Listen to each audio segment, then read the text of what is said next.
tere tulemast taas kord Plaastrid peale kanalile ja täna me teeme väikse sellise küsimuste-vastuse vooru, kuna inimestelt tuleb ikkagi päris palju küsimusi, siis me üritame neile nüüd ka vastata, nii et mina küsin ja Kairit vastab. Tervist kõigile, kõikidele meie vanadele ja meie uutele vaatajatele ja küsime ja vastame siis.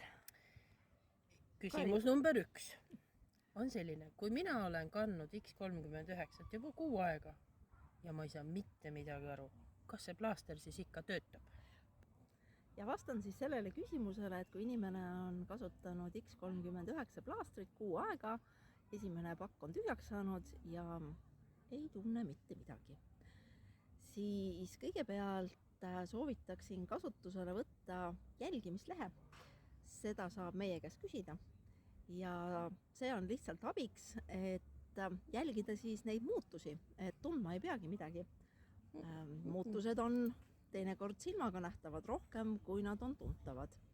Ja üldiselt on siis see ka, et kuna tegeleme ju muutustega meie rakkude tasandil, siis ega me ju rakkude tööd ei tunne. Karit, kas sina tunned, kuidas sinul verisoontes voolab?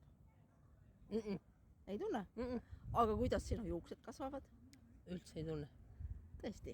Ei tunne. Huvitav. Aga kas sa seda tunned, kuidas sinu rakud uuenevad?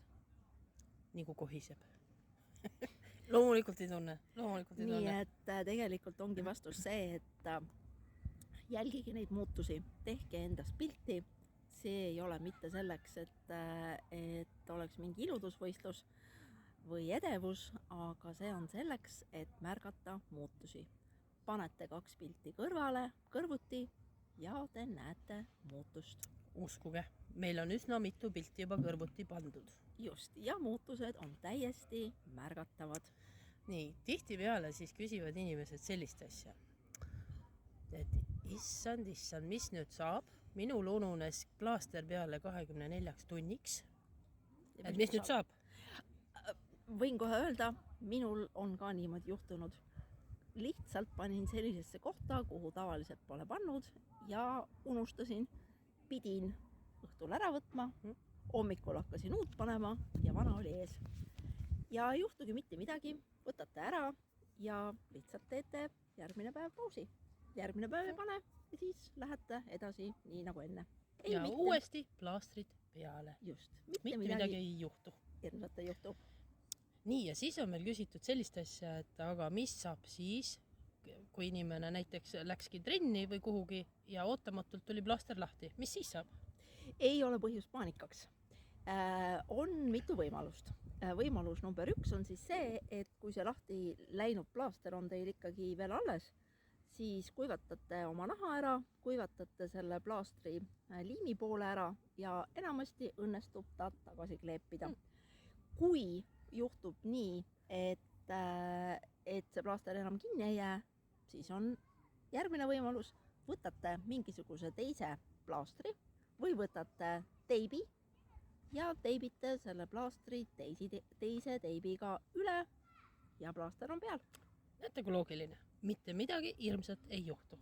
Just. Nii et täname kuulamast vaatamast. Seekord lõpetame ja toredate taaskohtumisteni. Ja plaastrid peale. Nägemist. Nii, ununes ära üks väga oluline küsimus. Küsimus nimelt selline, kui kaua peaksin mina plaastrit kasutama? Esimene asi on see, milliseid plaastreid. Kui me nüüd räägime X39 ehk siis tüvirakke aktiveerivast plaastrist, siis oleks see nii-öelda miinimumaeg kindlasti 1 pakk. See siis tähendab 30 päeva ja see on nüüd see miinimum, aga tegelikult kehtib siis selline reegel, et iga elatud dekaadi kohta, mis on siis 10 aastat teie vanust, 1 kuu tüvirakke aktiveeriva plaastri kasutamist. Ehk siis lihtsamalt öeldes, kui te olete 30-aastane, siis 3 kuud, kui te olete 60-aastane, siis 6 kuud. 6 kuud, just. Ja 100, siis 10 kuud. just, ja tegelikult on veel üks selline reegel, et nii kui te otsustate, et aitab, nüüd aitab, mina enam ei taha nooreneda, just, võtke kohe ära kohe võtke ära. ja mitte mingil juhul, mitte kunagi, ärge enam tagasi pange. Ja ongi nii. Lihtne. Lihtne, väga lihtne, kõik on väga lihtne. Just, aga meil on endiselt plastrid peal. Nii et kohtumiseni